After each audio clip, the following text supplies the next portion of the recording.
Olá, muito boa noite para você. No ar o programa Cruzando as Conversas, a sua companhia aqui de fim de noite, de segunda a sábado, na RDC TV.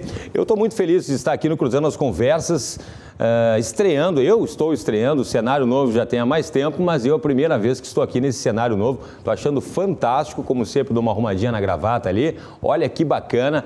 Olha, eu vim aqui como convidado e fiquei louco de vontade de vir aqui para apresentar um programa como âncora desse programa que eu sou fãzaço e eu sei que você de casa também, aí um programa que debate aí os principais temas da atualidade, né, e que interferem, sem dúvida nenhuma, diretamente na vida dos gaúchos. E hoje, eu estava falando antes com os meus convidados, eu estou completando aí 27 anos de televisão e é um assunto que desde que eu comecei na TV, eu já debatia ele. Vocês vão entender, de caso, eu acho que todo mundo é um pouco técnico quando a gente fala sobre reforma tributária, que é uma mudança nas leis que determinam quais taxas, impostos e contribuições as empresas e também as pessoas devem pagar. O interessante é que, em teoria, o objetivo da medida seria diminuir a burocracia, auxiliando, então, estimular justamente o crescimento da economia. Porém, há alguns pontos da medida que geram discussão, como a unificação das legislações do ICMS, a taxação de fortunas, o aumento proporcional da alíquota do imposto de renda, além também da diminuição do número de impostos do Brasil e a participação do Estado justamente nesse processo. Aquela história do efeito em cascata, por exemplo. Na última semana, o vice-presidente da República, general Hamilton Mourão, deu uma declaração no qual afirmou defender uma maior abertura econômica. No entanto, sem uma reforma tributária, o processo realmente ficaria, sem dúvida nenhuma, inviável. Mas afinal, qual reforma seria adequada para contemplar todas essas medidas necessárias nesse nosso atual cenário econômico? Para conversar comigo aqui sobre esse tema nessa noite, eu recebo Jorge Ritter, auditor fiscal e diretor técnico do Sindifisco do Rio Grande do Sul, Vinícius Boeira, advogado e presidente do Movimento Parlamentarista Brasileiro, e também Ederson Porto Garim, advogado e professor do mestrado profissional em Direito da Empresa e dos Negócios da nossa querida Unicinos. Muito boa noite, meus convidados. Boa noite. Um assunto que, embora seja bastante comentado, como eu falei, né, por todos aqui, a gente comentava fora do programa ali por muito tempo já, por décadas, continua mais vivo do que nunca, porque continua impactando, sem dúvida nenhuma, na vida do brasileiro, na vida do cidadão. E afinal de contas, o que fazer? Será que dessa vez vai? Será que abrir a economia, como o vice-presidente falou, mas sem uma reforma tributária, funciona? Vou começar aqui pelo meu amigo que me explicou uma coisa uma vez sobre imposto na renda ou imposto no consumo, né? Que eu não esqueci mais. Uma boa noite a todos que estão presentes, boa noite aos telespectadores, aos internautas. É uma satisfação retornar a este programa. Um programa que tem cumprido uma função social importantíssima de trazer ao debate para a sociedade gaúcha de maneira local temas muito caros, temas importantíssimos para o momento que nós estamos vivendo de construção de um novo Brasil, recomeçando o Brasil, né? Depois de tantos escândalos de corrupção, de aumento de carga tributária. Temos que tocar para frente, né? Então, os assuntos de política e economia voltaram a permear a sociedade mais do que a novela das 8, isso é muito bom. Bom, nós estamos tratando, antes de começar o programa, sobre a carga tributária. Nós temos que compreender a primeira grande coisa, a primeira grande lição que nós temos que entender, no meu ver, é que a carga tributária que nós temos no Brasil e a forma como os tributos são cobrados no Brasil, elas são consequência do gasto público que o Estado é obrigado a ter, principalmente em função da Constituição de 88. Ou seja, a Constituição cidadã, a dita cidadã, de 1988, gerou uma série de gastos constitucionais obrigatórios, gerou um aumento do custo do Estado, principalmente com a folha de pagamento e de aposentados, com crescimentos vegetativos ano após ano, que obriga e impõe que o Estado consiga arrecadar para fazer frente a essas despesas.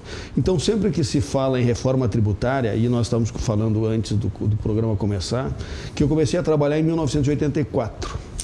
Já naquela época, nós discutíamos e conversávamos sobre a reforma tributária. Eu me lembro de diversos encontros na Fiergs, naquele momento, a partir daquela época, tratar sobre a reforma tributária. Só que a reforma tributária virou um saco de gato, ou seja, em reforma tributária cabe tudo. Que tipo de reforma tributária é que se interessa? Né? Quais são os problemas que a nossa forma de arrecadação tem que seriam necessários mudar na reforma tributária? Mas em função desses remendos que nós vimos sofrer, que a legislação vem sofrendo ao longo dos anos, nós vivemos hoje, no meu ver, um verdadeiro manicômio tributário.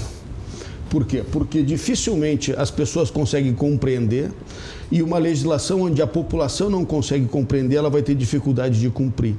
Ou seja, o próprio Estado e a forma como a legislação está posta empurra o cidadão e as empresas para a ilegalidade, para o descumprimento e para o endividamento, inviabilizando muitas vezes os negócios. É a questão que acontece muito na legislação trabalhista. Né, que já está instituído, assim, o sujeito chega e diz para o empregado ali, eu lhe pago mais, mas sem a carteira assinada, né, sem as obrigações legais, ou se você quiser ganhar com ali as garantias legais, vai receber bem menos. Exatamente, ou seja, o custo que se tem com esta forma de arrecadação tributária não é só pelos impostos, mas também para poder fazer frente às obrigações acessórias, claro, como declarações, prestação de informações. Ou seja, o Brasil hoje é campeão de horas de trabalho nas empresas para poder prestar as informações corretamente ao fisco. Ou seja, para o pessoal entender de casa, o Brasil hoje ele precisa dentro de uma empresa perder, porque isso é perda de tempo, não era para ser assim, para uma equipe trabalhar em cima de entender como são os impostos. E eu tenho amigos que trabalham em microempresas, empresas pequenas, e a questão de dar nota, eles estão sempre dando uma nota, e estão sempre fazendo um guia, estão sempre fazendo uma vermelha, outra azul, uma para a prefeitura, outra por não sei aonde, outra para o governo, e é impressionante. Aí passa um dia inteiro, cheguei a irritar aquilo ali, eu pensei, mas tu não trabalha afinal, teu trabalho é só ficar emitindo nota. É que eu me emiti uma nota errada lá e eu tive que começar tudo de novo, daí tive que emitir todas elas outra vez. E o adicional, com a tecnologia, com a nota fiscal eletrônica, se utiliza um token e se faz a emissão da nota online. Sim. Na verdade, a nota física não existe mais. Existe somente uma nota espírita. É uma nota espírita daí agora. Ela fica na nuvem. Com uma certa frequência excessiva, os sistemas das receitas também devem ser atualizados. E não são. São. Só que as empresas de 2 a 3 vezes por mês têm que atualizar os seus sistemas para poder emitir as novas notas. Que loucura. Ou seja, o manicômio tributário é, primeiro, pela quantidade de impostos. Hoje nós temos 12 impostos para arrecadar. 12 impostos para arrecadar, mas peraí, só um pouquinho. 12 impostos entre prefeitura, municipal, estadual e federal. É que tributos incluem impostos, taxas, contribuições, empréstimos compulsórios e mais outras coisas. Em impostos, nós temos 6 impostos federais, 3 estaduais e 3 municipais. Depois nós temos cerca de 29, se eu não me engano, 28 ou 29 taxas e mais cerca de 37 ou 38 contribuições. Será que isso não dá margem também para desvio? Nesse emaranhado de... Gera corrupção. Gera corrupção.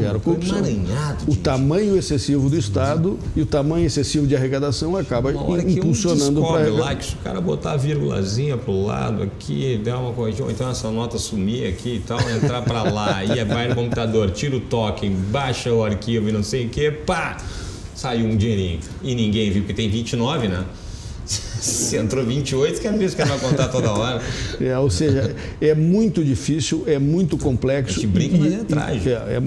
Ou seja, para as empresas, principalmente as pequenas, e para o cidadão, é praticamente impossível cumprir a legislação tributária. E por que a gente não aprende professor, vendo países de primeiro mundo que já passaram por isso, que já tiveram, não é questão de pedir bexiga lá para os caras, como se diz lá no interior, mas já passaram por isso, já simplificaram justamente para diminuir não só a corrupção, como a eficiência do Estado, e não se segue um modelinho um pouquinho mais eficiente. Tem um colega que diz que quando tu está no meio de um mato, que é uma coisa complicada, que no nosso sistema tributário é fácil de esconder, né? Então essa negação campeia. É verdade. Se tu está num campo aberto, já fica bem mais difícil. Tá certo, boa comparação.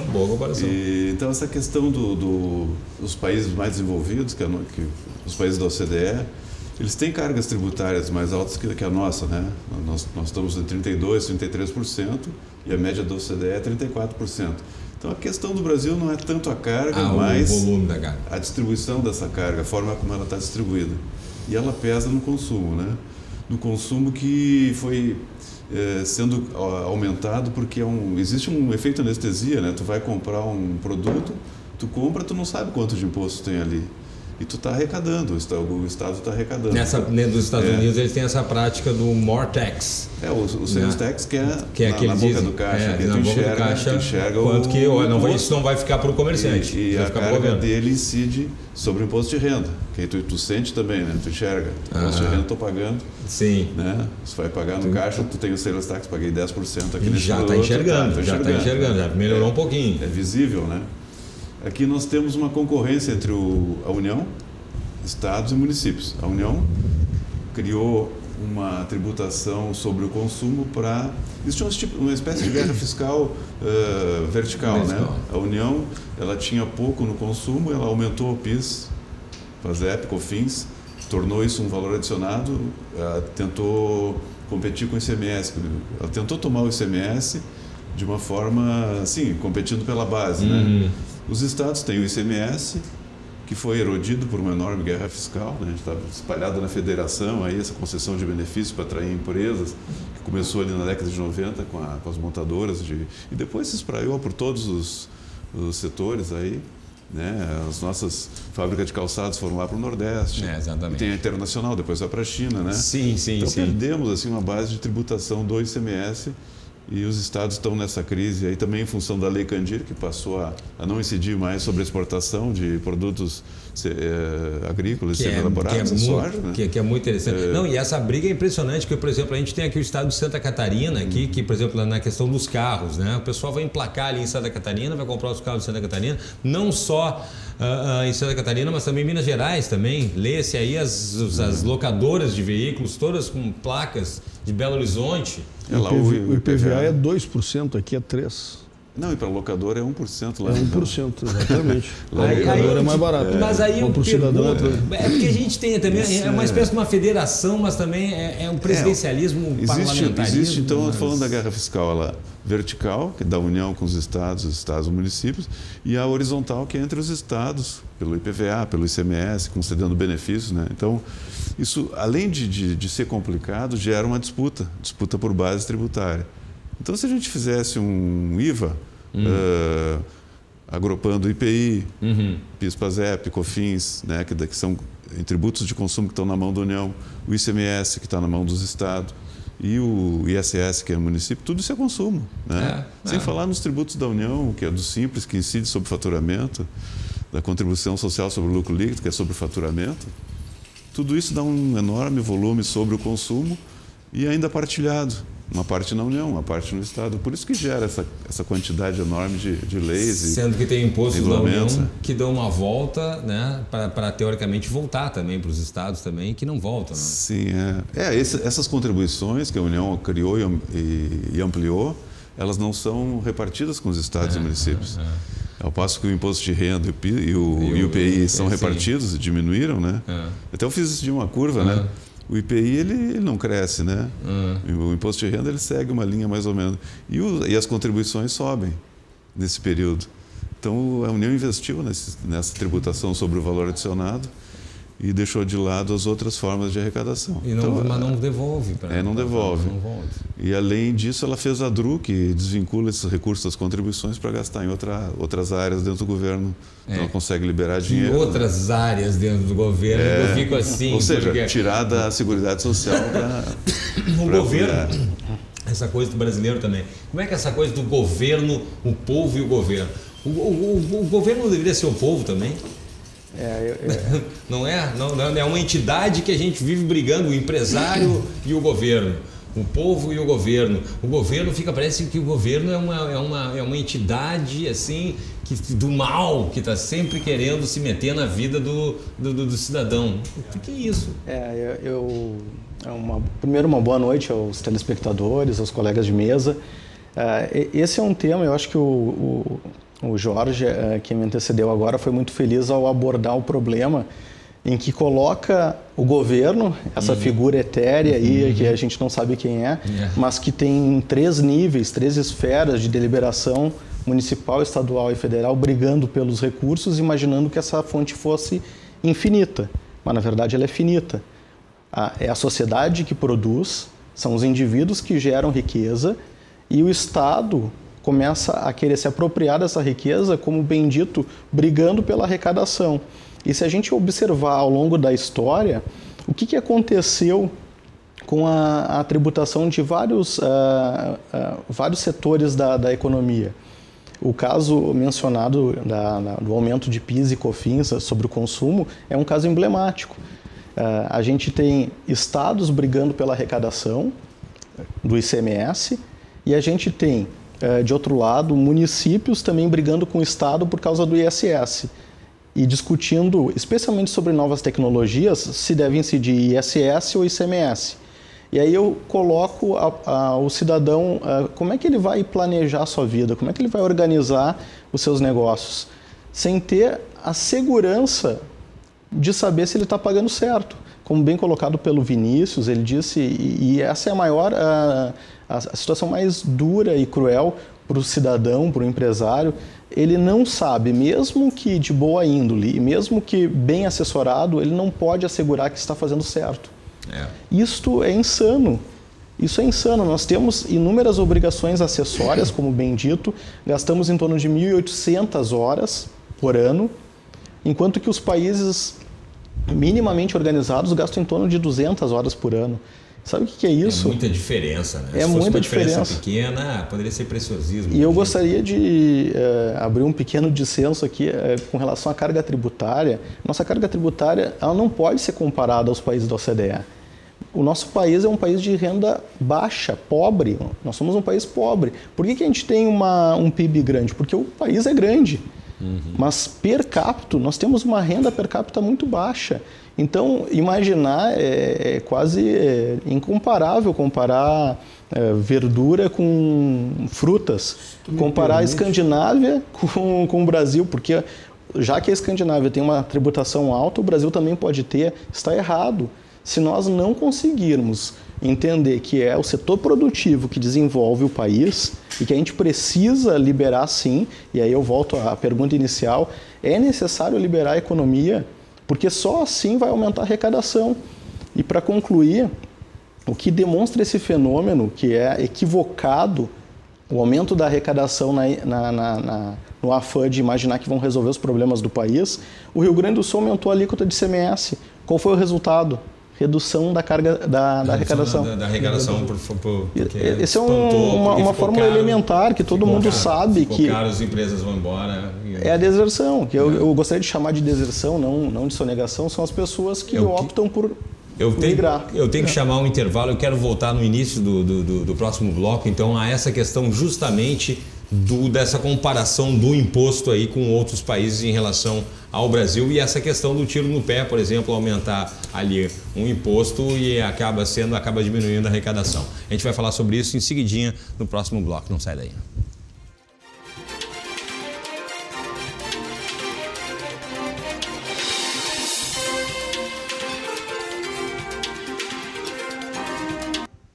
Estamos de volta com o Cruzando as Conversas aqui pela RDC TV, hoje discutindo a reforma tributária e o impacto que ela pode causar, se é que nós teremos uma reforma tributária, né?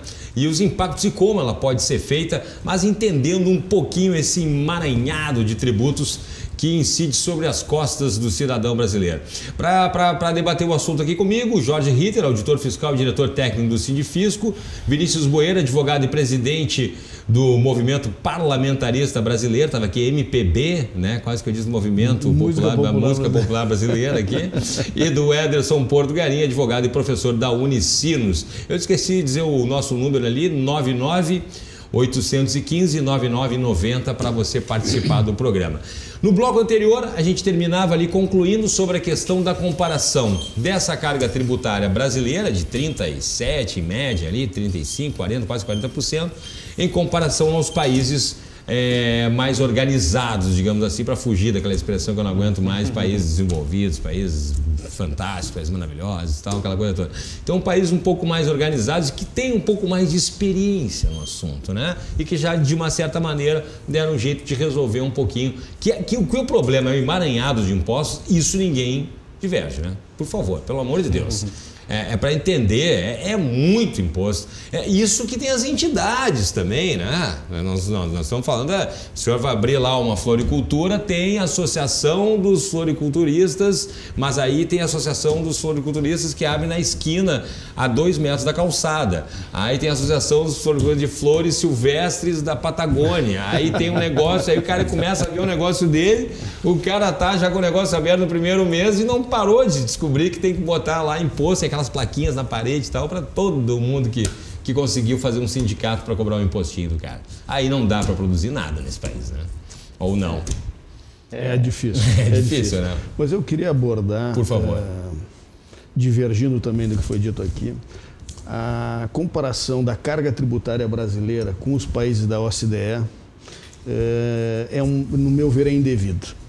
Nós temos que comparar em países do mesmo nível, ou seja, nós temos que comparar a carga tributária brasileira com os países da América Latina. Na média, a carga tributária brasileira é 12%. A carga tributária oficial, que também existe uma divergência que eu quero colocar aqui. A carga do imposto de renda, que confundem a carga da líquida do imposto de renda. Né? Também. É que a carga tributária oficial do Brasil está na faixa de quase 33% em 2017. Eu não me recordo de 2018. Não saiu o estudo ainda. Não saiu, né? Então, por isso mesmo. Então, 2017 foi quase 33% a carga tributária. Só que os países da América Latina têm 12% em média a menos. Ou seja, eles vão ter uma carga tributária na faixa de 21% a 22% na média. Esta carga tributária mostra como a nossa é pesada. Por quê? Porque os países da América Latina são países tão pobres quanto o Brasil. Nós temos que comparar a nossa carga tributária, se queremos comparar com países envolvidos, vamos comparar com a carga tributária americana, que deve dar em torno da média de 26%. E olha os serviços de segurança, saúde, todos os serviços públicos dados ao cidadão no Brasil são praticamente inexistentes. Ou seja, no Brasil, o Estado se arvora na obrigação de dar tudo, até pela Constituição de 88, e acaba não dando nada. Essa Constituição de 88. Porque nós continuamos não podendo estacionar o carro na rua, não podendo caminhar tranquilamente, não pode pegar ônibus nem lotação, porque tu vai ser assaltado no preço da cobrança do serviço e assaltado depois por um marginal. Exatamente. Por falta de segurança. Bom, mas tem o problema da carga tributária, que existe uma carga tributária escondida. Mesmo com a carga tributária altamente elevada e sendo redundante, sendo indecente e imoral a nossa carga tributária, ela ainda esconde um excesso. Por quê? Porque com toda esta carga tributária, o Estado ainda não consegue cobrir todas as suas despesas ordinárias. Ou seja, o orçamento nunca fica no 0 a 0. E cada vez menos. Sempre o Estado, o governo, publica, tanto faz no município de Porto Alegre, no Estado do Rio Grande do Sul ou na União, déficits. E esses déficits têm que ser financiados de alguma forma.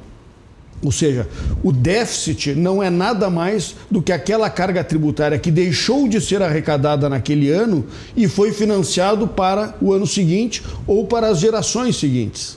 Porque o orçamento não fecha. Porque o orçamento não fechou. Então, o déficit fiscal também é uma carga tributária que foi jogado para o futuro. E se nós colocarmos isto, no ano de 2017, nós tivemos quase 8% do PIB de déficit na União. Então a carga tributária, que era 33, vai a 41. E se nós fizermos uma conta um pouquinho melhor, nós capazes de chegar a 42, 43 ou 44. Que é uma conta invisível, que é uma cobrança que não se vê, não é tão clara. Exato. Né? Ou que fica empurrado. E aí é que está. Por que a gente discute, desde que eu comecei a trabalhar, há 35 anos que se discute sobre reforma tributária e ela nunca avança? Exatamente porque esse complexo, esse manicômio tributário serve exatamente para esconder da população o que ela paga, o que pesa nas costas dela de impostos.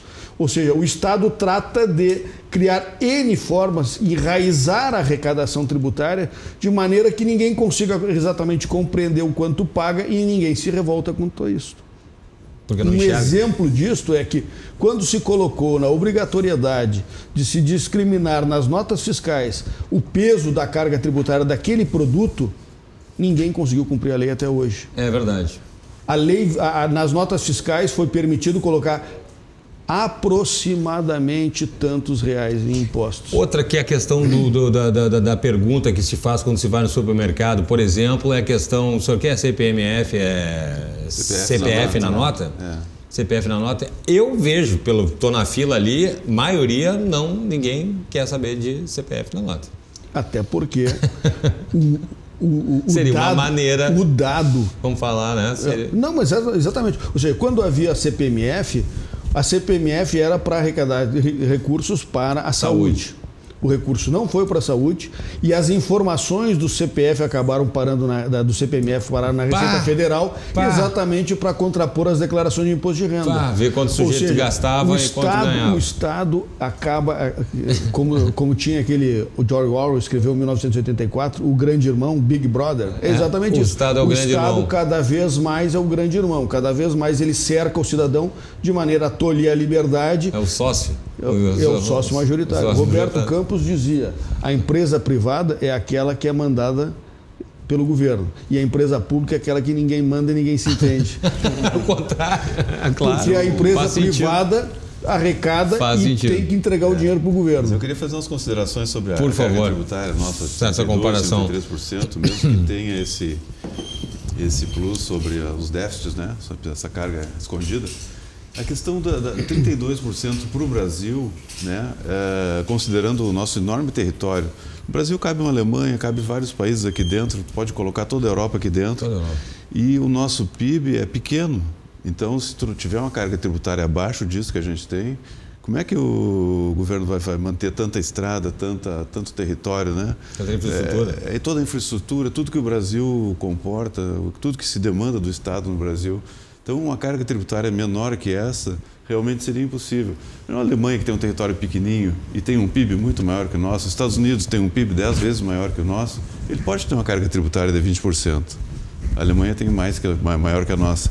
Mas os Estados Unidos, que tem uma carga menor que a nossa, ele tem um PIB trilionário. Então, ele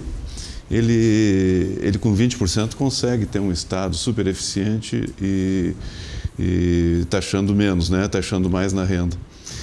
Eu queria colocar esse ponto, né, que eu considero fundamental. A questão da tributação nossa está centrada, quase toda ela, metade, no consumo, né?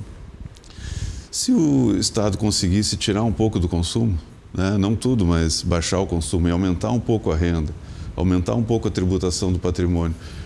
A tributação do consumo é 50%, na renda é 20% e no patrimônio ela é 5%.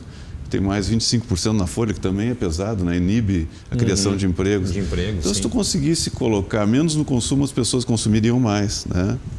Gerariam mais lucro, as empresas... Tem alguns setores, talvez, tem incentivos de alguns setores também. A gente tem a questão das isenções fiscais também, né? Sim, a questão...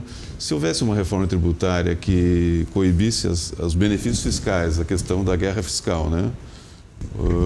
Tem nessa proposta do Raul que foi aprovada lá, tem um regramento, o relatório foi aprovado, né? A PEC está lá no Congresso, foi aprovado uma contenção dos benefícios. Ele pode ser, o benefício pode ser dado em tais e tais setores. Sim. Tais e tais produtos. Remédios. Tipo tem uma outra ideia de um colega nosso que dá benefício só para a família de baixa renda, no CPF. Então, se tu põe o CPF na nota... Eu acho que o CPF na nota tem um preconceito, né, da pessoa achar que vai ser fiscalizado. Vai ser fiscalizado. Que não é verdade, né? Tem isso aí. O Estado, ICMS, não fiscaliza em renda, né? Não fiscaliza imposto de renda. O que o Estado usa do CPF é fiscalizar a empresa, né? Onde é que saiu aquele produto e tal, poder fazer uma cotação.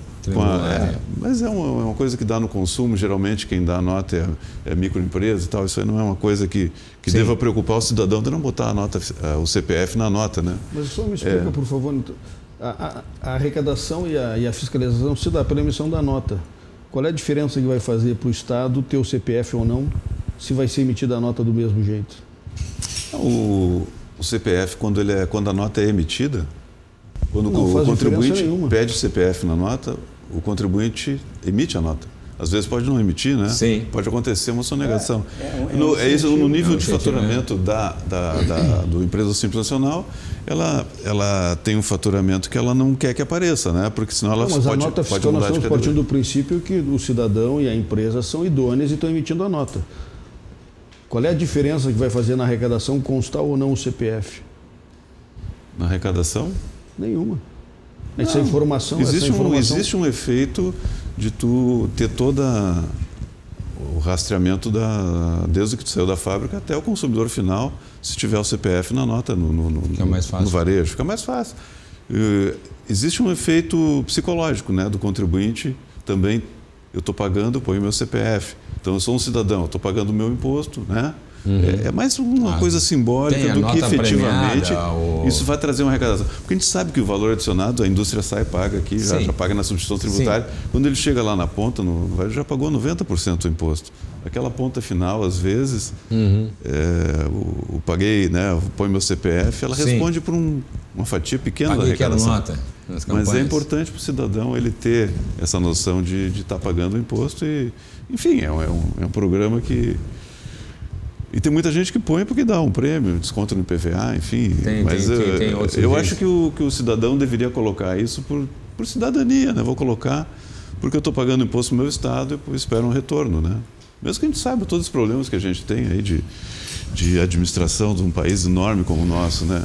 Então, mas o que eu queria salientar é isso, se a gente organizasse um pouco o sistema tributário, colocando uma racionalidade no consumo, uma tributação mais organizada na renda, no patrimônio e liberando um pouco a folha, a gente teria um crescimento do PIB. Se o PIB cresce, o nosso percentual mantido, a nossa carga tributária de 32%, sobre um PIB maior, aumenta a arrecadação e diminui até a questão do déficit. Tu tendo menos déficit, tu vai contrair menos empréstimo, de repente tu consegue sair desses juros aí, né? Claro que o Estado gasta demais, precisa fazer algumas reformas para equacionar o seu gasto, enfim. Mas uma maneira de sair disso é fazendo uma reforma tributária, organizando essa tributação do consumo, da renda, do patrimônio, né? E o que tem, do que depende essa reforma? Depende do Congresso Nacional para fazer essa reforma. Aí nós começamos a fazer a reforma, tem a parte técnica para se realizar, chamar senhores como vocês para poder dar uma opinião técnica, né? As suas sugestões, e tem a questão política para aprovar. Daí. Essa é a parte mais difícil. Esse é o problema. Esse é o problema. E aí não sai. Porque a gente fez uma opção, o Brasil ele fez uma escolha lá em 80... vem desde a primeira Constituição do país, e a matéria tributária foi crescendo em tamanho nas nossas constituições até chegar ao tamanho que tem hoje. Sim. Ou seja, toda a discussão em matéria tributária se dá na Constituição, praticamente. Logo, para mudar, tem que alterar o texto constitucional. Para alterar o texto, tem que passar nas duas casas, em 2 turnos e com votação qualificada. Ou seja, é muito difícil conseguir um consenso deste nível para conseguir promover as reformas que estão necessárias e aí eu vou provocar um pouco mais o debate. O grande entrave são os entes da federação. Porque eles não se acertam em relação à distribuição da carga. Exatamente, a gente está dizendo. Qual é a lógica de uma tributação adequada? O sujeito vive no município. Isso. A maior parte da tributação tem que estar no município para que ele fiscalize aonde ele pagou e os recursos retornando para ele imediatamente. No Brasil, o que acontece? A maior parte da tributação se dá na União, os recursos vão para Brasília, o cidadão ele não tem acesso, não tem controle sobre o dinheiro e fica na perspectiva de retornar isso sobre um sistema altamente complexo que envolve uma série de outras normas de distribuição desse dinheiro que vai para Brasília. Para começar, Senado Federal com Congresso Nacional, com Senado e Câmara Federal. Ali eu já tinha um tem que ser aprovado pelo outro ali, né? Ali eu já não entendo, isso não dá para diminuir. 2 turnos aqui na Câmara, 2 turnos no Senado, com 308 votos. Será que não dava para diminuir? São 500 e poucos deputados federais e 90 e poucos senadores. 81 e 513. E 513. Muito obrigado. São quase 600 pessoas para decidir para que lado vai o dinheiro. Outro ponto importante é um debate sério sobre o que o Estado efetivamente necessita fazer. Eu discordo absolutamente de que a gente deve esperar que as prestações todas devem vir do Estado. O indivíduo ele mostrou que ele é muito mais eficiente. Prova disso, nós falávamos das obras da Copa. Como é que foi concluída uma das obras da Copa? O cidadão. Sim, que foi lá e a comunidade se organizou para cumprir uma obra inacabada com recursos públicos e o cidadão pagou 2 vezes. Ele pagou primeiro com os tributos e depois pagou de novo para poder concluir. Mas ele queria a obra. Não há necessidade de se ter uma estrutura tão inchada como nós temos e que acaba virando um Robin Hood às avessas. A tributação ela arrecada boa parte da riqueza da sociedade e redistribui de forma totalmente desigual. Não volta para o mais pobre. Aonde é que vai boa parte da arrecadação? E os números mostram, tanto em nível estadual quanto federal, custear a folha, funcionalismo, previdência e juros da dívida. E o cidadão? E aí, como é que fica? E tem um problema sobre a carga tributária que é pouco abordado, é que como a nossa carga tributária incide muito mais no consumo, ela acaba sendo uma carga tributária desumana, imoral, porque ela consegue atacar mais, apesar percentualmente sobre o produto ela ser igual para ricos e pobres. Sim. Para os pobres ela é mais pesada. Por quê? Porque se alguém ganha um salário mínimo, R$1.000, vamos dizer, e outro alguém ganha R$10.000, o consumo em alimentos dos dois, em quantidade de arroz e feijão, vai ser a mesma. Vai ser a mesma. E aí? Só que percentualmente aquele peso no salário de quem ganha 1.000 vai chegar a 60% a carga tributária. E na quem ganha 10.000 a carga tributária vai ser bem menor. Apesar de que o percentual no arroz e no feijão vai ser o mesmo. Mas quem ganha 1.000 gasta muito mais do seu salário em arroz e feijão do que quem ganha 10.000.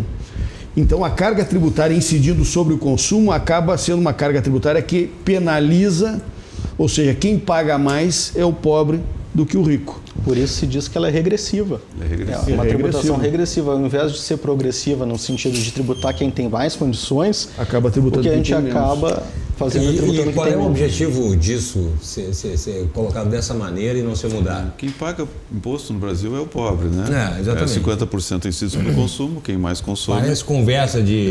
né? Mas pobre, não, né? Quem tem uma renda maior economiza, faz investimento. Tira o dinheiro do país. E quando consome ainda aproveita a cesta básica, né? O rico aproveita a cesta básica. Ele aproveita a cesta básica. Mas bota aproveitar a cesta básica nisso. Claro, e tem aquela briga também que eu já vi, por exemplo, as montadoras. Já diminuíram impostos das montadoras, que passou pelo consumidor no primeiro momento, me lembro disso. Passou 1 mês, passou 2 meses, quando eu vi a montadora pegou e deu uma encostadinha, aumentou o preço lá, mesmo o governo tendo tirado um pouco do imposto para aquecer o consumo. Aí eu entro num outro problema que é a cultura brasileira. Não, aí o problema é o excesso de Estado e o excesso de intervenção do Estado na economia. Tá bom, tá bem. Ou seja, toda vez que o Estado, mesmo com uma boa intenção, interfere na economia... Mandar fabricar o Fuca de novo. Acaba fazendo um efeito totalmente contrário, totalmente inverso e acaba prejudicando. Ou seja, o Estado não pode determinar individualmente ou a seu bel prazer quem é que vai receber uma vantagem econômica? Porque acaba se transferindo exatamente o que tu está dizendo. Ou seja, a intenção pode ser boa, o efeito é danoso sempre. Como o colega aqui estava dizendo, é Vitor, né? Ederson estava dizendo, o excesso de Estado, o Estado acaba sendo caro porque ele participa demais da vida do cidadão em lugares onde ele não deveria participar, acaba gerando um custo muito grande, acaba criando um Estado gigantesco. Com um Estado grande, nós temos uma grande quantidade de funcionários públicos que vai fazer pressão em cima do Legislativo para aumentar os seus privilégios e acaba fazendo com que a carga tributária seja aumentada para todos, para transferir riqueza do pobre que trabalha para o rico que ganha dinheiro como funcionário público. Ou seja, se nós pegarmos a faixa de renda da iniciativa privada, é muito inferior à faixa de renda dos funcionários públicos, em qualquer profissão.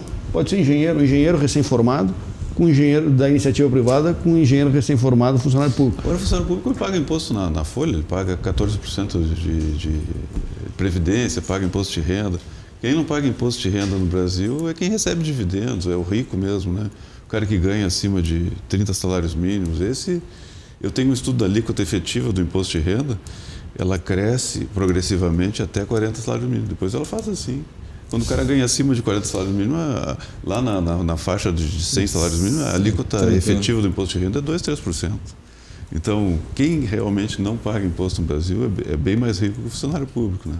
Não. Se bem que o funcionário público... Na verdade, não. Hoje, os novos ricos do Brasil são funcionários públicos. Os novos, sim. As construtoras, carros de luxo, quem compra imóveis de luxo no Brasil hoje são funcionários públicos. E a faixa salarial da iniciativa privada, tanto na ativa quanto inativa, é várias vezes inferior ao dos funcionários públicos. Se nós pegarmos funcionários públicos do judiciário, do legislativo, do executivo, a média salarial do funcionário da iniciativa privada está R$2.000. A média salarial do funcionário da ativa do Poder Judiciário é 12 mil. Do Legislativo é 14, do Ministério Público vai a 18. A média, tá, mas e tu vê a diferença. O executivo é bem menos que isso, né? Do executivo... Sim, o executivo é o menor de todos. O executivo é o menor de todos. É baixo, né? E onde tem a grande quantidade de servidor público é no executivo, né? O judiciário disparou, o Ministério Público disparou o salário, o legislativo também. Mas são questões que realmente têm problemas que... E aí o tamanho do Estado, para cobrir toda esta folha de pagamento, se obriga a aumentar. Por isso que eu digo que a carga tributária é reflexo, é consequência e não é causa. E nós só vamos conseguir modificar a carga tributária no momento que nós começarmos a discutir as despesas, como nós estamos discutindo hoje a reforma da Previdência, a nova Previdência. Nós discutimos em 2017 a reforma trabalhista, ou seja, todas essas despesas têm que ser diminuídas, nós temos que reduzir o custo Brasil para poder trazer novos investimentos e nós temos que baixar a carga tributária para poder elevar a arrecadação. Existe uma curva que se chama curva de Laffer, que mostra que quanto maior a carga tributária, menor a arrecadação. A carga tributária... Ela sufoca a atividade econômica e inibe a atividade econômica. Então nós só vamos conseguir fazer com que o Brasil comece a crescer, tenha investimento, tenha desenvolvimento, no momento em que nós tivermos, primeiro, uma carga tributária baixa, segundo, uma segurança jurídica. E nenhum dos dois hoje nós temos presentes no Brasil. A segurança jurídica é de que as regras não mudam, né, quando os investidores vêm para cá, também é outra questão complicadíssima. A segurança é complicada, mas a questão da carga, eu acho que ainda disputo que... Que não seria exatamente o problema. Não é problema, porque se tu diminuir a carga agora, tu aumenta o déficit. Nesse momento, né, no momento tu tem uma estrutura, sim, tu tem um problema estrutural no Brasil. Sim. Tu não pode baixar a carga, então, tu tem que manter a carga, reorganizar o sistema tributário e organizar as despesas. Aí sim, né? Acho que aí, com o tempo, a gente vai... Também ninguém quer viver sem Estado. O Estado surgiu. Sim, essa se tu acabar com o Estado, tu vai ter que recriar o Estado. Não, Estado, é que nem um edifício, que nem um condomínio. Cada vez mais as pessoas querem o Estado mínimo. Como é que tu vai lá no Nordeste, não tem nada lá, tu Não, precisa a pessoa ter o quer ter policiamento na rua, público, sem né, isenção, no mínimo. Público, né? Mas tu sai na rua, tu tá andando na rua, iluminação pública, asfalto, a rua, a cidade limpa. Tá caminhando na calçada, aquela calçada foi construída, né? Foi a gente que pagou. Não, isso é necessário. Os impostos estão aí, né? É necessário, necessário. Nós vamos fazer um rápido intervalinho, já chegamos no segundo intervalo do programa, mas em seguidinha a gente volta a conversar e debater aqui na RDC TV, então, essa questão da reforma tributária. Não sai daí.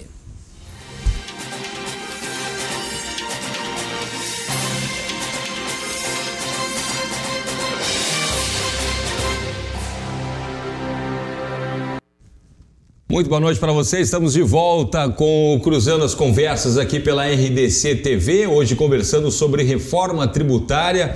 Me acompanho nesta noite Jorge Ritter, auditor fiscal e diretor técnico do Sindifisco do Rio Grande do Sul, Vinícius Boeira, advogado e presidente do Movimento Parlamentarista Brasileiro, e Ederson Porto Garim, advogado e professor da Unicinos. E a gente estava comentando antes aqui sobre essa questão da carga tributária, né? Diminuir a carga tributária para incentivar a produção ou manter essa carga tributária, porque é um momento delicado, principalmente em função da infraestrutura que o Brasil necessita, tem que oferecer, as estradas, por exemplo. Só que daí a gente entra naquela outra questão de não devolver, não retornar o imposto. A gente falava antes ali, eu falo vou comentar sobre o asfalto, por exemplo, de Porto Alegre. A gente fala que tem a calçada, tem a iluminação e tudo mais, mas esse asfalto de Porto Alegre não choveu ainda de novo, deram uma recapeada ali. Quando chover agora, explode todos os buracos de novo, né? Quem tem carros importados, eu acho que nos países onde eles são produzidos não tem esse tipo de buraco, né? Porque passa por cima para quebrar a suspensão e quebrar uma roda de um carro um pouco mais sofisticado, que não é fabricado aqui, é muito fácil. Mas, enfim, vamos aumentar a carga tributária, vamos diminuir a carga tributária, vamos deixar como está, ou emaranhado também, quem sabe, de impostos. Não seria necessário retirar alguns tipos de impostos e talvez incorporar em outros, como a gente tinha comentado lá sobre a questão da unificação de 3 impostos. Eu acho que a solução seria essa, né? Manter a carga tributária no patamar, não aumentar mais, porém organizar ela, né? Organizar incidindo ela no imposto de renda, uma tributação adequada sobre os bens patrimoniais, né? Liberando um pouco a folha de salários, né, para as empresas poderem contratar mais. Hoje tem uma arrecadação de 25% total da carga sobre a folha de salários, isso aqui poderia aliviar um pouco. Mas o patrimônio no Brasil paga só 5% da carga tributária, imposto de renda só 20%. Então aí poderia aumentar aqui, porque esse imposto de renda, o imposto do patrimônio não vai para preço, né? Se tu diminui um pouquinho o consumo e diminui um pouquinho a folha, tu está ativando a economia, tu está gerando consumo, tu está fazendo, né, o PIB crescer aí, quem sabe 5%, só em função disso, né? Já pelo menos parou de cair, né? Já foi mais... A gente está tão claro assim, que já parou 1%, mas pelo menos não está caindo. Né? Aí tu gera outros efeitos de crescimento, né? E andando outras reformas, os governos conseguindo, porque todos os governos estão sob pressão, nós estamos numa enorme crise federativa. Eu ia perguntar. Todos os estados, agora eu estive conversando com colegas lá do Rio Grande do Norte, estão com 4 salários atrasados, né? São vários estados atrasando salário. A União com esse déficit, essa questão de 150 bilhões, 170 bilhões por ano, né? Tudo isso gera uma pressão às prefeituras. Então tem que ser feito alguma coisa. E a melhor coisa para fazer, eu acho que é uma organização da tributação, né? Porque tem essa questão do Estado, do governo federal, né, do governo estadual e das prefeituras. Eu achei interessante essa questão da prefeitura ser a que menos tem controle sobre os impostos arrecadados e é justamente ali diretamente na rua, na calçada, na limpeza, no posto de saúde, onde ele usa e ele vê o imposto dele. E a maior parte dos municípios, tirando as metrópoles, tem uma arrecadação baixíssima. Porque o que sobra para o município é tributar a propriedade do imóvel urbano, ITBI. Se a gente pegar municípios do interior, não tem mercado imobiliário aquecido que justifique a tributação. Fica vendendo e comprando. E é prestação de serviço. Então, são só essas 3 bases que tocam para o município. Ele acaba ficando refém de repasses do governo federal e do governo estadual. Mas aí a gente tem, por exemplo, interessante isso, aí a gente, por exemplo, tem cidades que têm infraestrutura pequenas aqui, vamos aqui na região das Hortênsias aqui, que daí tem um incremento do turismo, mas daí é a iniciativa privada tomando conta do município. A gente tem cidades com 25, Nova Petrópolis tem 25 mil habitantes, está ali tudo bonitinho, pintadinho, bacaninha, as escolas municipais ali e tal, mas isso não arrecada também tanto para 25 mil habitantes. É que nós temos um problema. Mas tem um turismo forte. Um outro problema no Brasil foi permitido a criação de municípios que são inviáveis. Sim. Ou seja, nós, comparando um pouco com os Estados Unidos, eles só permitem a criação de município quando o município é autossustentável na sua arrecadação. E mesmo assim, para viabilizar, eles se organizam em condados. Ou seja, a arrecadação do município tem que cobrir toda a despesa, inclusive a despesa com justiça. Então, quando não há condições do município sozinho arcar com aquela despesa, se cria um condado e aquele condado faz a administração da justiça local, inclusive para hospitais, ou seja, nós não vamos ter a necessidade, mas não tem a capacidade de pagamento para um hospital com grande complexidade em municípios pequenos. O que se faz? Os municípios se reúnem e aí se constrói o hospital para aquela região. E não vem aqui para o Hospital de Clínicas e para Santa Casa, aqui em Tupi. O que nós temos é que o Brasil permitiu, e principalmente o Rio Grande do Sul permitiu, depois de 88, a criação de municípios totalmente inviáveis, com aquela ajuda já pré-estabelecida da União. Que aí os municípios precisam ir, são reféns do governo federal, vão de pires na mão, pedir, implorar que ele já tem ali, pelo fundo de participação dos municípios, que normalmente é superior à sua capacidade de arrecadação. Sim. Mas, voltando, né, que o Ritter colocou sobre o problema da folha de pagamento, está atrasada no Nordeste. O problema é que a quantidade de funcionários públicos cresceu tanto depois de 88 que no Rio Grande do Sul, por exemplo, se não me engano, nós gastamos 85% da arrecadação só para cobrir a folha de pagamento. Mais de 55% da folha de pagamento é com inativos. E nos próximos 5 anos isso vai atingir, se eu não me engano, 80%. Ou seja, vai ficar inviável investir em qualquer outra coisa. Já é, porque a arrecadação ela não é suficiente para cumprir com as despesas obrigatórias. Ter uma ideia, hoje o Estado ele não está pagando a dívida, por exemplo, com a União, em função de uma liminar no Supremo. O momento que cair essa liminar. Não tem como, né? Não. Porque são 3 bilhões por ano que representa essa dívida, né? Então, em função disso, o governo está tentando fazer o regime de recuperação fiscal para tentar efetivamente ficar 3 anos sem pagar a dívida, prorrogável por mais 3, para aí nesse meio tempo conseguir equacionar a sua situação fiscal. Vendendo algumas coisas. Vender patrimônio. Tanto é que o Tesouro Nacional quer que venda a CE, quer que venda. E a briga do governo vai ser... Vender Banrisul. O Banrisul é a joia da coroa, mas ele tem que aprovar uma alteração na Constituição para tirar fora a questão do plebiscito, né? São questões que estão aí, né? Além da folha de pagamento comprometer grande parte da arrecadação, isso acaba engessando os investimentos. Sim. O Estado não consegue fazer a rua, como tu está dizendo, a estrada, exatamente porque não tem recursos.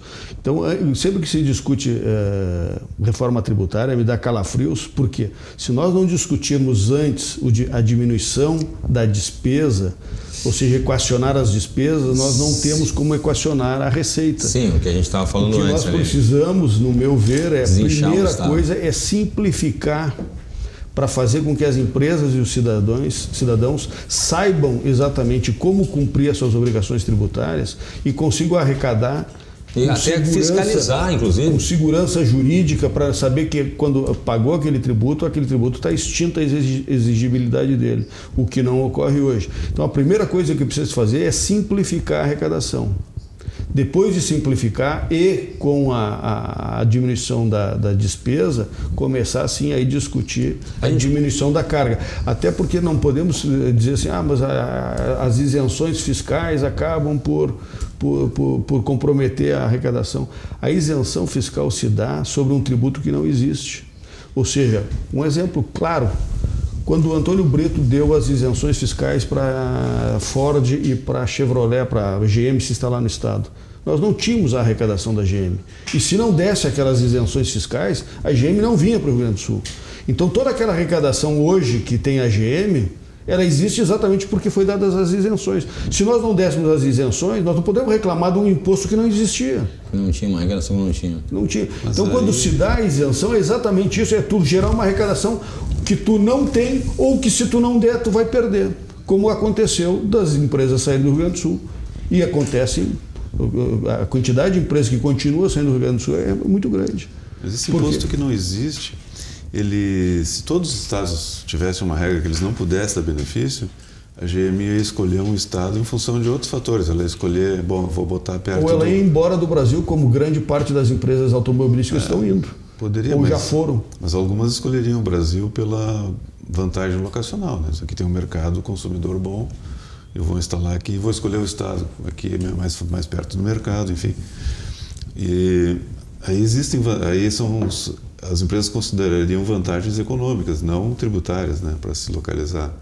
E o sistema tributário tem que ser neutro, ele não pode influir na vida das pessoas, assim, na alocação de empresas. Eu acho que isso é uma distorção, né? A guerra fiscal é uma distorção. Sem dúvida. Como é que, pois é, eu não entendo como é que fica, que se continuar essa situação, a gente estava dando um exemplo ali do emplacamento de veículos e tal, dos impostos que incidem sobre os veículos. A gente tem estados aqui, própria Santa Catarina aqui do lado, que é um estado que sempre a gente tinha, Santa Catarina ali, coitadinhos e tal. Hoje em dia, Santa Catarina passou de rodo em cima do... Tem responsabilidade fiscal melhor que a nossa.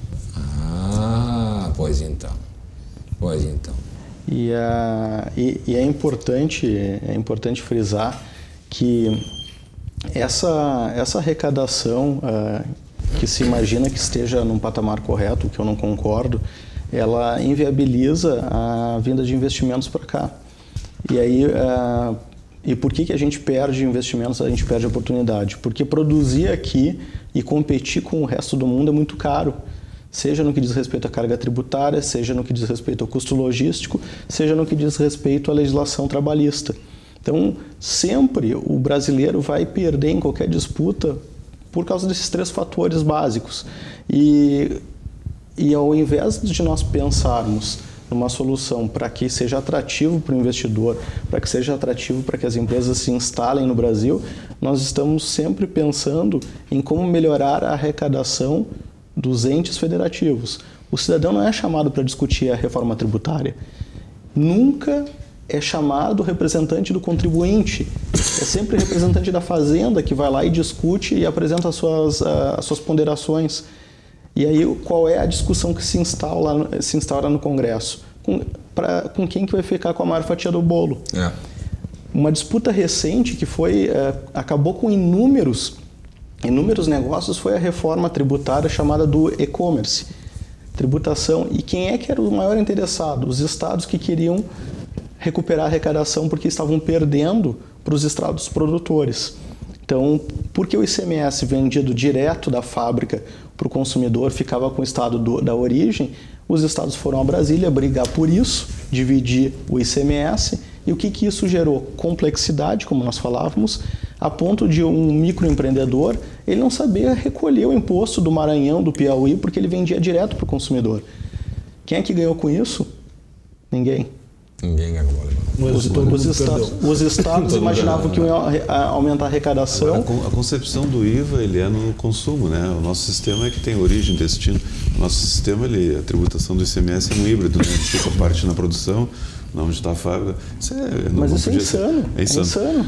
A tributação correta é no destino, onde o consumidor paga. Eu compro uma mercadoria aqui no Rio Grande do Sul, eu pago o imposto aqui para o Rio Grande do Sul, né? Onde eu consumi a mercadoria. Sim. Não tem sentido eu pagar o imposto de uma mercadoria que vai ser consumida em São Paulo e vice-versa. Eu me lembrei, quando nós estávamos no início do primeiro bloco, discutindo sobre a insegurança jurídica do empresário na arrecadação, e eu iria citar, peço licença para citar um exemplo que nós enfrentamos lá no escritório, que mostra bem para o telespectador a insegurança que todo empresário passa.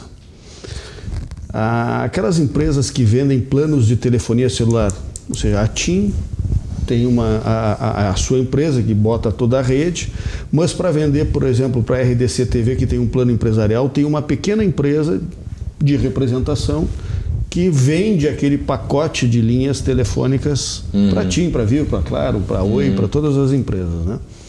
Essas empresas, elas são empresas de representação.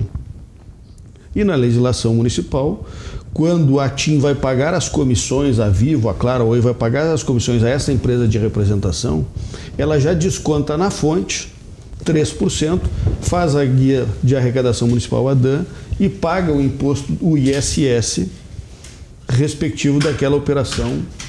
Ou seja, a empresa vendeu as linhas, o pacote de linhas, recebe uma comissão e quando ela recebe já está pago os 3%.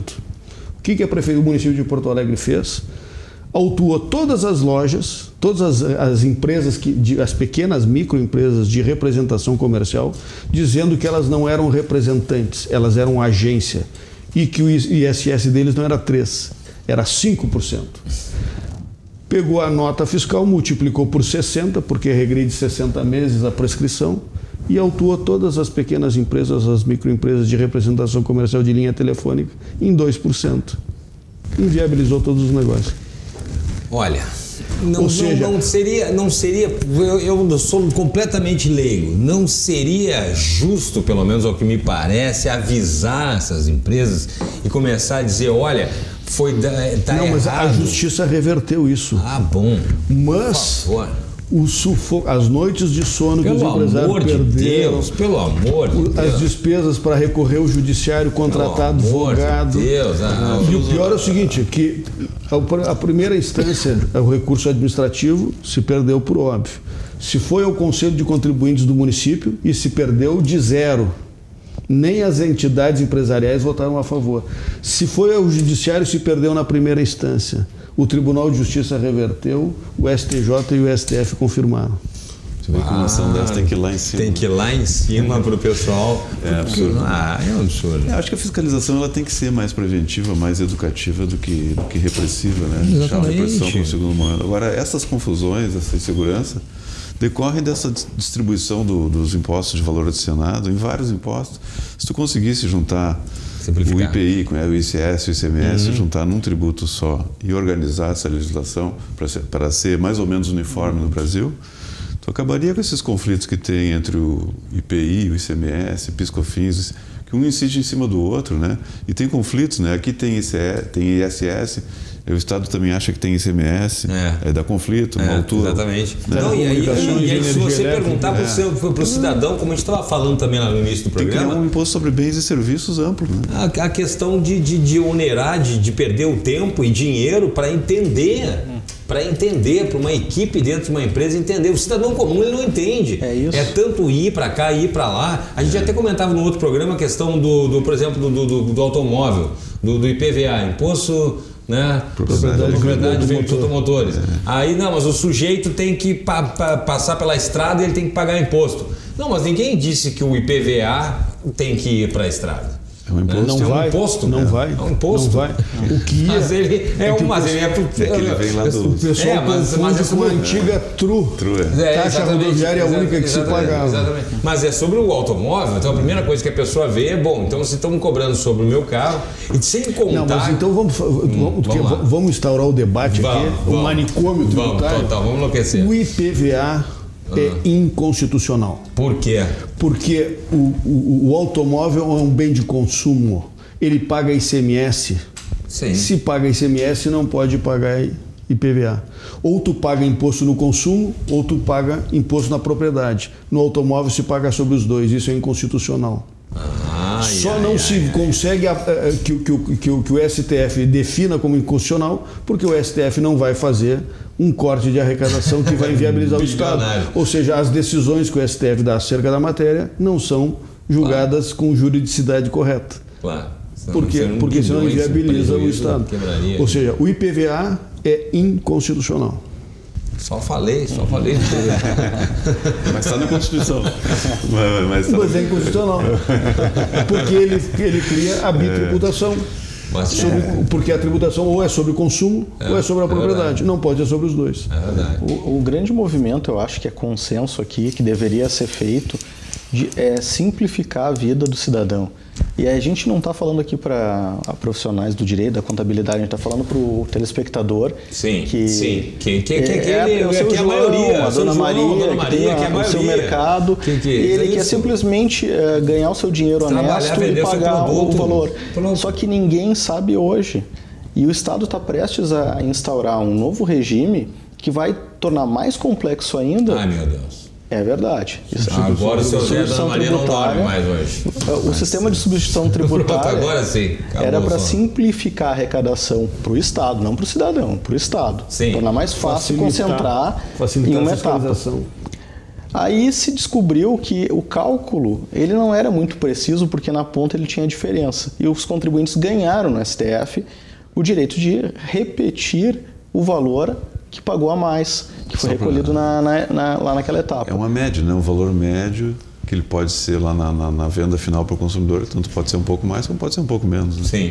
Mas ele é cobrado por essa média, essa é uma pesquisa de mercado. E o Estado interpretou que dessa decisão do STF, ele não só tem que devolver, mas ele também tem direito a cobrar, se der para menos. Não, a primeira decisão, na verdade, o STF entendeu que se o contribuinte vender por menos, né? Foi o contribuinte que entrou, né? Contra o Estado. Foi o contribuinte que entrou. A primeira ação foi o contribuinte. Que se ele vendesse por menos, ele poderia ter o ICMS de volta, daquele valor da média. Daquele valor da média, claro, faz sentido. Aí o Estado foi atrás do contrário. Aí gerou isso aí. E aí gerou um problema incrível agora neste mês de março, que é quando era para entrar em vigor. Não tinha as informações para tu poder recuperar a cadeia, não vem nos documentos fiscais, não vem nas notas. E as empresas não têm como prestar as informações e as empresas não iam conseguir cumprir. As empresas estavam enlouquecidas, tanto que o Sindi Lojas de Porto Alegre entrou com um mandado de segurança, se eu não me engano, um pedido de antecipação de tutela, para que as empresas pudessem cumprir as obrigações acessórias sem aquelas informações que não estavam disponíveis.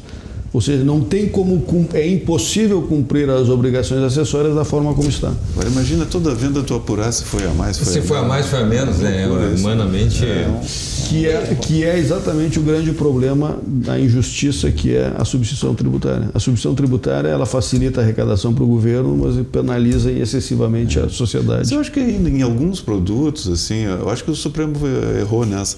Em alguns produtos a substituição quando era poucos produtos ali, é bom, né? Porque arrecada lá na fábrica e não tem mais sonegação. É bom para o Estado. Não, é bom para todos, porque até para a concorrência, né? Se tem a substituição tributária, não existe um cara que sonega e tira vantagem de um comerciante honesto, né? É que distorce os preços e aí a gente volta no ponto de novo, o Estado interferindo na economia e fazendo com que a pessoa decida abrir ou não. Eu ouvi na reunião que se instaurou na Assembleia Legislativa semana passada, um movimento muito grande está sendo organizado para combater isso, e muitos empresários diziam, eu iria abrir mais alguns negócios este ano e não vou. Não vou, eu vou para Santa Catarina. Declarando. Falando porque ele não vai ter condições de dar conta e se tiver que fazer esse ajuste que está sendo implementado, ele vai ter que aumentar o preço. Só que é algo tão elementar que a sociedade não aguenta mais o aumento de preço. O que vai acontecer? O negócio dele não se sustenta. Claro. Ele já fez essa conta. Se não se sustenta, ele não vai abrir. Então, é tão elementar saber que a sociedade não tem condições de pagar preços mais caros, mas parece que na hora da formulação das políticas públicas, especialmente no que toca à arrecadação, as pessoas não conversam com a sociedade e não percebem que isso está inviabilizando. O Estado está precisando de recursos, todo mundo sabe disso, e o que a gente está fazendo é mandar o empreendedor embora. Com certeza todo mundo concorda com isso. Com certeza todo mundo concorda com isso. Essa questão é que eu fico preocupado, é que a gente discute. Nós precisamos ser um sistema melhor, efetivamente, né? Mas agora sim, são vários atores, né? A gente acompanha a discussão da reforma tributária lá em Brasília e nas audiências lá, tu tem o interesse do Estado, tem o interesse do município, tem o interesse da União, tu tem o interesse dos empresários. Aparecem lá nas discussões, os sindicatos, tu tem os ruralistas, né? Porque tem impostos que incidem no ITR, tem outros temas da tributação e tal, na soja, tributa soja, não tributa soja, enfim. Todos os setores aparecem lá para discutir, né? Importação. E cada um quer salvar o seu lado. Quer salvar o seu lado. Né? Até essa proposta do deputado Raul lá, ele fez uma costura enorme, tentando costurar os interesses de todo mundo e tal. Ele chegou numa proposta lá que não é 100% para o Estado, nem é 100%, já dá uma luz. Nem 100% para o empresário, nem 100% para o... Mas ele põe no 60% para todos. Então já dá uma luta. Infelizmente, nosso tempo está esgotado. Com certeza vamos continuar debatendo aqui. Espero que com avanços positivos. Mas eu quero agradecer então Jorge Ritter, aqui, auditor fiscal e diretor técnico do Sidfisco, Vinícius Boeira, advogado e presidente do Movimento Parlamentarista Brasileiro, e o Ederson Porto Garim, advogado e professor da Unicinos. E também, é claro, a sua audiência aí de casa. O Cruzando as Conversas volta amanhã, 10h30 da noite, aqui pela RDC TV. Uma ótima noite para você e até lá.